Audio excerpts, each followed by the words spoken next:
Did you know that the first tramway in Gothenburg started operating in 1879? These were horse-drawn trams, a common sight in many European cities at that time. Can you imagine what daily life was like back then, with horse-drawn trams as the primary means of urban transport? Leave a comment if you want. We're going to explore the fascinating history of the tramway system in this charming city.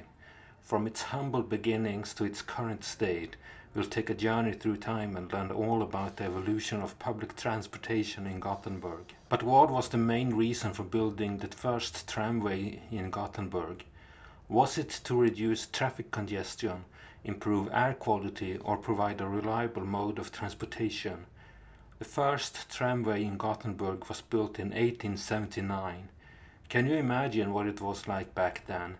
The city was rapidly growing, and people needed a convenient way to get around. 26,000 lived in the city 1850, 104,000 lived here 1890, and 2020 610,000 lived here. The tramway was a game changer, providing an affordable and efficient way to move people and goods. On September 24, 1879, the first tramway line between Brunnsparken and Stigbergsliden was inaugurated. There were no stations along the way, but the trams stopped as soon as someone wanted to get off or on. It did not stop traveling up or down hills for security reasons. In the early days, the tramway system was operated by horse-drawn cars, but as the city continued to grow, so did the need for more efficient transportation. In 1907, the city introduced electric trams, which quickly became popular among locals and visitors alike. How did horse-drawn trams compare to electric trams in terms of efficiency and convenience? Did they have any advantages or disadvantages? What do you think? By the 1920s, the tramway system had expanded to cover much of the city. Can you imagine how exciting it must have been to ride on one of these modern trams for the first time?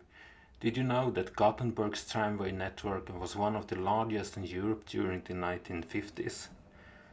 As the years went by, the tramway system continued to grow and evolve. But by the 1970s, the popularity of cars began to decline the use of public transportation. As a result, many cities began to cut back on their tramway systems. But not Gothenburg.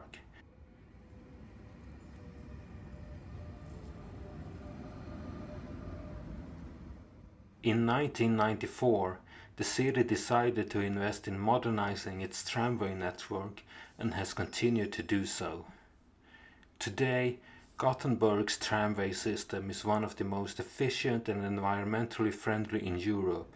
With over 200 kilometers of track and 133 stations, it's an essential part of daily life for many locals. You can even travel on Lisebergslinjen, which is a museum line with old tramways. Can you imagine what the city would have been like without the tramway system? How has modernization affected the use of public transportation in Gothenburg? Gothenburg's tramway system is now an integral part of the city's transportation infrastructure. The city has continued to invest in its tramway network, with plans to expand it even further in the future. What do you think is the most important feature of Gothenburg's tramway system? Is it its reliability, efficiency, or environmental friendliness?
And that's it for today's journey through the history of Gothenburg's tramway system. I hope you enjoyed learning about this fascinating piece of Swedish history. Do you have any questions about Gothenburg's tramway system? Share them with us in the comments below. Hit the like button if you enjoyed the video and don't forget to subscribe.